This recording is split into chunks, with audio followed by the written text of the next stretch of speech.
Hello，大家好，今天我们继续来做这个屋顶是小神社的一个教程。现在这个屋顶我们就剩下它屋顶上的这片基还没有做了。这里因为这张照片的我找不到其他地方的一个素材参考，所以只能从一些其他地方去找一些类似的一些结构来作为我们建模的一个依据。好，我们在做这个基之前，我们要先聊一下什么是倒角。就当你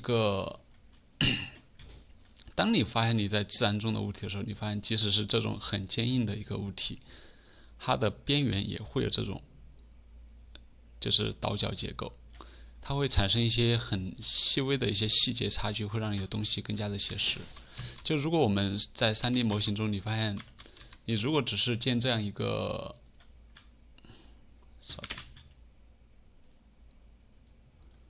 一个只有4个面的一个几何体的话，那么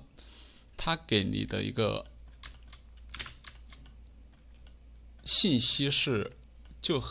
就是一部分的模型感呐、给人的产生的一种模型感呐、僵硬呐、或者是一些什么之类的词语的一些，就是因为它的面数没有给够，面数不够，它模型 3D 软件中它的计算光照的信息就会给它不了很充足的一个信息，导致不写实。好，如果我们给了一个倒角，你就发现，咦，它多了一个很漂亮的一条光线，因为这是用的 Blender 自带的一个 HDR 场景的一个材质预览模式，你就发现它的高光信息会多了一个高光信息。我相比于一个只给它增加2个边，你发现我即使只加了一个边，它的一个给它软件的一个信息，它也会相比于这种很硬的边会传递出一个更多的一个表现吧。所以说，特别是这种高光，它是很影响画面的一个你画面完成度的一个很重要的一个因素。所以这时候我们倒角的重要性就出现了。所以这时候我们建倒角的几种方式在这里先简单介绍一下。好，我切换成实体模式。第一种建倒角刚其实已经演示过了，因为我切换到边模式，按 Ctrl B， 你这时候用鼠标滚轮滑动，你可以增加它的边，然后鼠标左右移动可以增加它的一个幅度。好，当你这样确定之后，好，一个倒角建好了。这时候你发现左下角它出现了一个菜单，你在这里同样可以调整它的宽度、段数，然后这个形状就有意思，你可以把这个往外鼓的形状，你可以通过这个形状往下弄，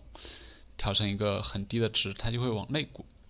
这是个很常用的一个技巧。然后同时它这里有个轮廓类型，有个自定义。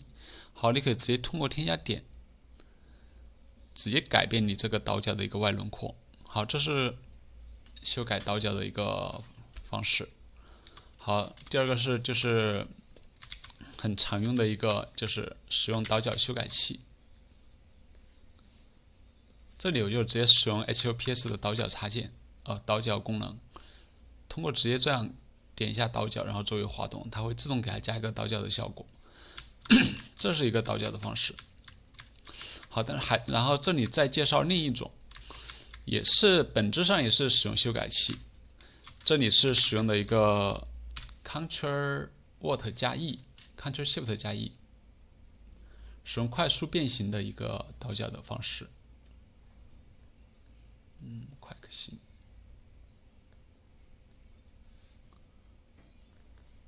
好，在这里，当我使用 Ctrl+Shift 加 E 的时候，它的说明是体数平滑修改器。好，我使用一下，然后它会变成一个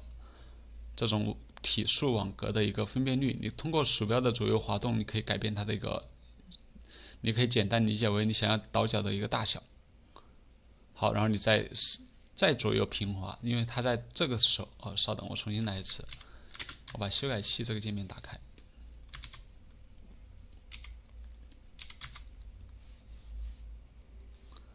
好，当我给它一个 Ctrl+Shift 加 E 的时候，好，你看我第一个鼠标点一下，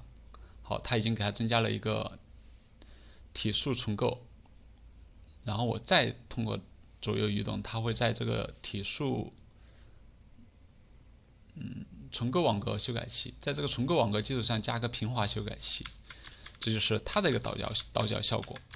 但是这两个倒角效果有什么区别呢？好，我们先看这个，这是 HLPS 的一个倒角效果。这时候如果我把线框打开，你就发现它的一个布线，如果我应用修改器的话，它的布线其实就很简单的，只是在你边的周围需要倒角的周围会产生一个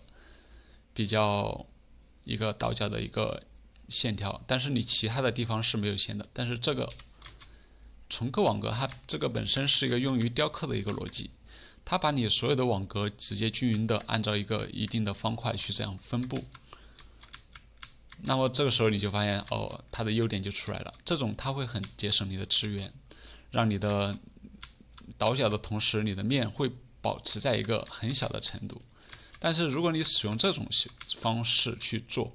那么你的面就会无限的增加。如果你只是简单的做一块石头，特别是你想要做那种很坚硬的，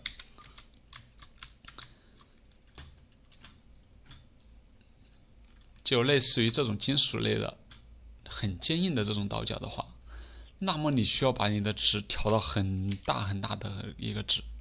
那么它会对你的电脑性能会产生很大的一个考验。好，你看，这就是它，如果你应用修改器之后所产生的一个网格，这就是它的一个这是它最大的一个缺陷吧。好，既然缺陷这么大，那么它的优点是啥呢？好，我在这个，我先建两个盒子，然后把这两个盒子给它合并一下。好，然后我再复制一份出来。这个时候我再给一个正常的一个倒角修改器，你就发现这是一个物体，这是一个物体，然后这个给一个 Ctrl+E， 你注意到区别了吗？当你然后我把这两个修改器把它应用掉，应用修改器。好，这个时候你就发现，即使是在这种情况下，它内部的面是还是会保留的，这两个方形盒子之间。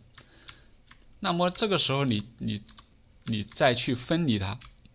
你按 Ctrl+L 选中一个相连的几何物体，或者你在这个全选按 P， 有个按松散块分离。好，这时候你就发现它们还是能够分离出分开出两个不同的物体，但是这种修改器我已经应用掉了。这时候我们看它内部，你就发现它内部是已经把这网格完全的重构，就是里面你是找不到它的一个交叉的面的。这时候你去选择的话，你发现你选择用 L 选择，或者你按松散块，你是已经分离不出来，这个物体的。好，这是第一个区别。第二个区别就注意，你就发现，这两个衔接的地方，如果我用一般的倒角，它是做不出来这种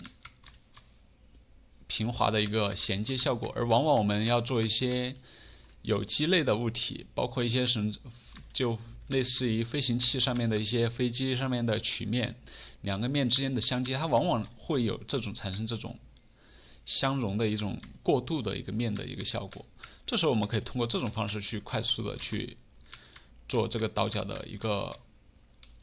这种方式去做倒角的效果。好，这是第一。然后当我这样做了之后，好，我们顺便就可以引入另一个修改器，就是精简修改器。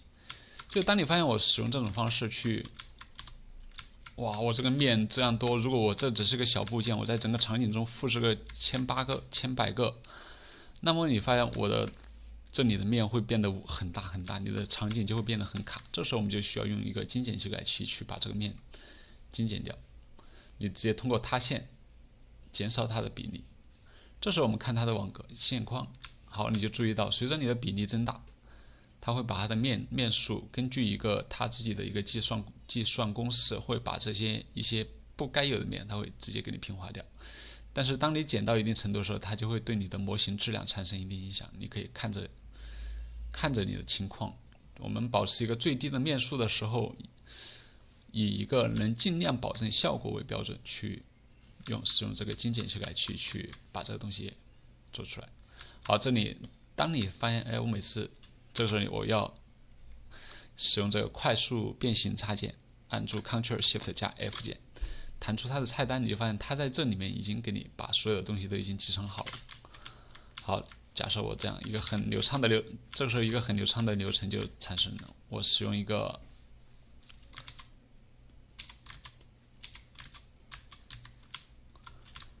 给一个倒角，平滑，好，平滑掉应用掉网格，然后这时候你可以直接按 U， 它这里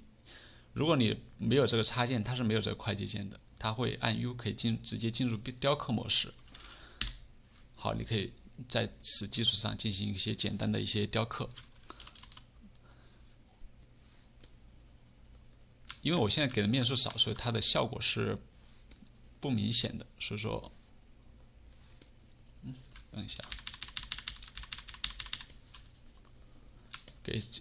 我把这个面数给多一点吧。你这个时候你在这个屏幕的空白地方按 U， 它会直接退出雕刻模式。再给它更加的细分。好，在物体上按 U， 这时候你就发现你可以进行一些简单的雕刻调整，甚至按切换器可以进行一个快速的一个液化，类似于 PS 液化工具的一个调整形体的方法。好，当我这样做完之后，再切换出 U。好，这是假设我们一个快速的一个模型，通过这种流程去把它做好，然后直接快捷键，直接一键精简。它这个因为你是不需要去修改器里面，它给你用这个插件把你所有的东西给你集成好。走开，稍等。